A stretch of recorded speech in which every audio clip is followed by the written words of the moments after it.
आप देख रहे हैं टारगेट विचंद्रा यूट्यूब चैनल। नमस्कार साथियों, आप देख रहे हैं टारगेट विचंद्रा यूट्यूब चैनल। मैं हूं चंद्रभान। तो हम लोग बात करेंगे यहाँ पर मापन के स्तर की, लेवल्स ऑफ मेजरमेंट।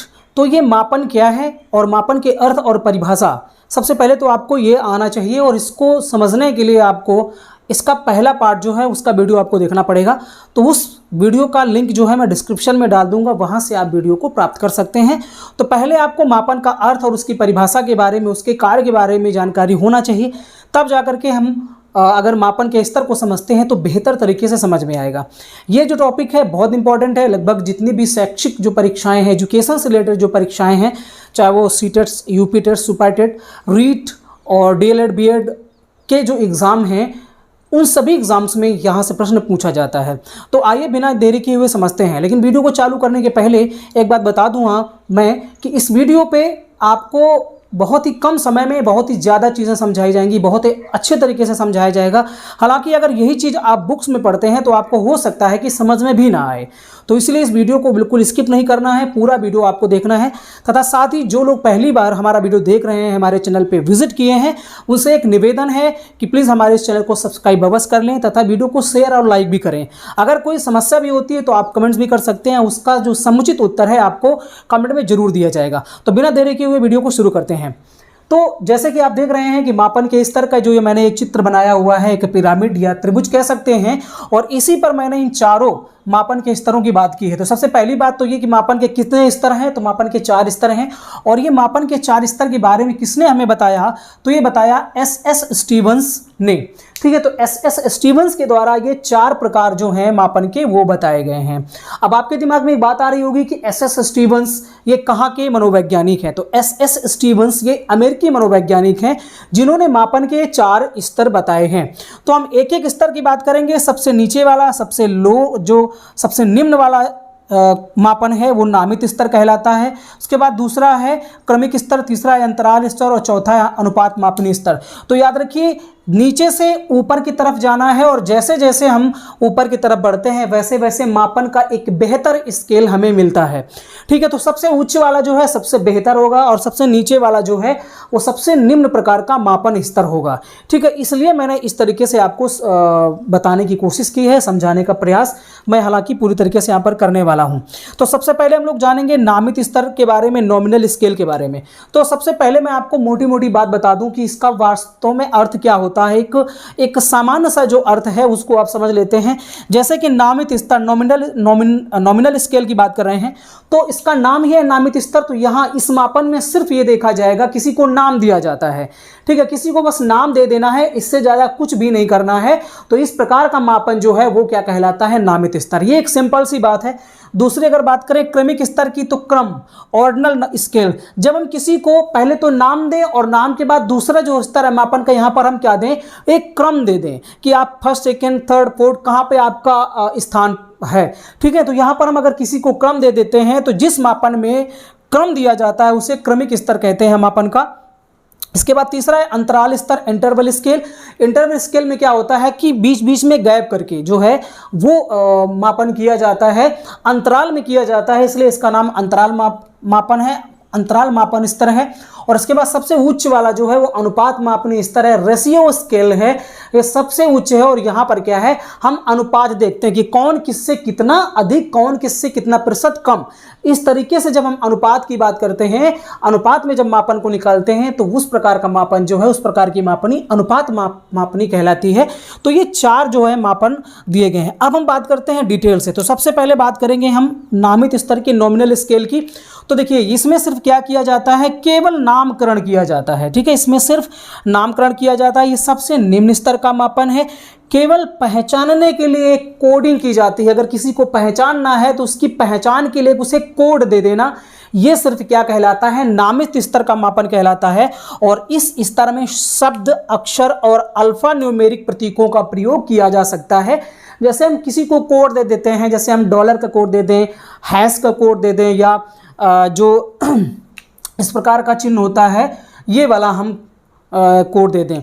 तो इस तरीके से जो अल्फा न्यूमेरिक प्रतीक होते हैं, उन अल्फा न्यूमेरिक प्रतीकों को जो है उनके माध्यम से हम किसी को इंडिकेट करते हैं। और इसका उदाहरण क्या है, जैसे हम महिला पुरुष में बांट दें लोगों को, ग्रामीण और शहरी कर दें, और अलग अलग बैंकों का जो IFSC कोड होता है, अलग अलग बैंकों का IFSC कोड में क्या होता है कि विभिन्न प्रकार के अलग अल्फा न्यूमेरिक जो नंबर होते हैं उनको भी रखा जाता है। तो एक तरीके से प्रतीक देना, सिर्फ एक तरीके से उसकी पहचान बनाना, उसका नामकरण करना, ये किस प्रकार का मापन है, ये मापन का नामित स्तर है। ठीक है, अब हम सेकंड की बात करते हैं, क्रमिक स्तर की बात करते हैं। क्रमिक स्तर में क्या है, इसमें रैंक या क्रम को इंगित किया जाता है। यहाँ क्रम दिया जाता है, जैसे कि मैंने पहले ही बताया था, तो एक रैंक दी जाती है, क्रम दिया जाता है।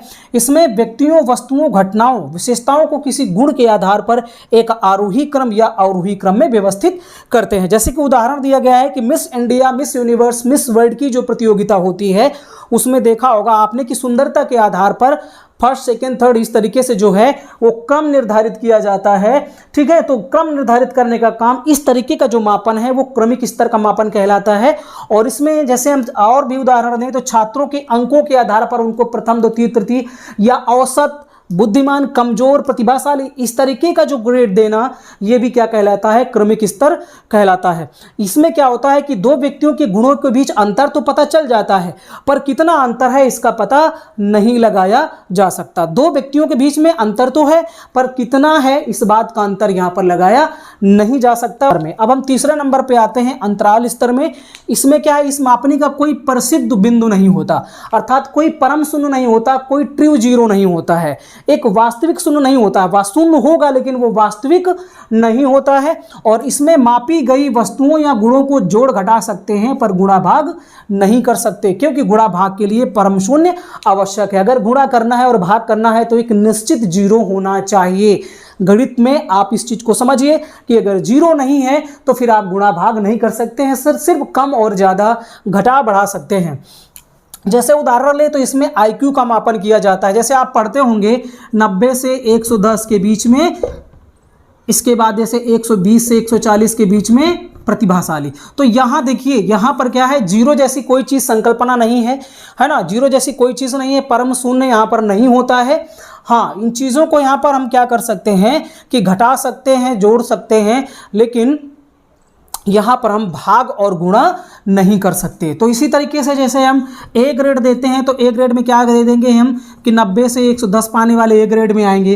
ठीक है, इसी तरीके से अगर हम B ग्रेड किसी को दे रहे हैं तो इसमें जैसे हम मान लेते हैं कि 70 से 80 के बीच वाले B ग्रेड में आएंगे। तो यहाँ देखिए इस तरीके से ग्रेडिंग की जाती है ना, इस तरीके से अंतराल, यहाँ पर अंतराल है ना नंबरों का, तो इसलिए इसको अंतराल स्तर कहते हैं। और यहाँ पर कोई एक निश्चित शून्य नहीं होता, इसीलिए यहाँ पर जो है हम क्या कर सकते हैं कि यहाँ पर सिर्फ जो है IQ जैसी चीज़ें मापी जा सकती हैं। जैसे यहाँ पर सेंटीग्रेड व फ़ारेनहाइट में तापमान मापा जाता है। जैसे अगर हम तापमान को फ़ारेनहाइट में मापते हैं तो वहाँ पर 0 डिग्री सेल्सियस का मतलब तापमान है। जैसे हम सेंटीग्रेड में मापते हैं तो 0 डिग्री सेल्सियस तापमान का मतलब है कि तापमान है। लेकिन अगर हम केल्विन में मापते हैं तो केल्विन में जो 0 तापमान होता है वो बिल्कुल 0 होता है, उसमें कोई कम ज़्यादा नहीं होता है। जैसे एक घड़ी का उदाहरण लेते हैं कि घड़ी का समय जैसे 0 बजा होता है, 0 कब बजता है, 0 बजता है करेक्ट 12 बजे, लेकिन इसका मतलब 0 नहीं है, दिखने में तो वो जरूर 0 लगता है कि शून्य है, लेकिन 0 बजे का मतलब क्या होता है, 12 बजे यहाँ पर जो है वो बिल्कुल शून्य नहीं होता इसका मतलब। ठीक है, याद रखिए। रात में कब 0 बजता है, 12 बजे रात में बजता है। और अगर दिन की बात करें तो दिन में कितना बजता है, 12 बजे। 12 बजे को 12 बजे ही बोलते हैं, लेकिन रात में जो है वो 0 बजे इसको बोला जाता है।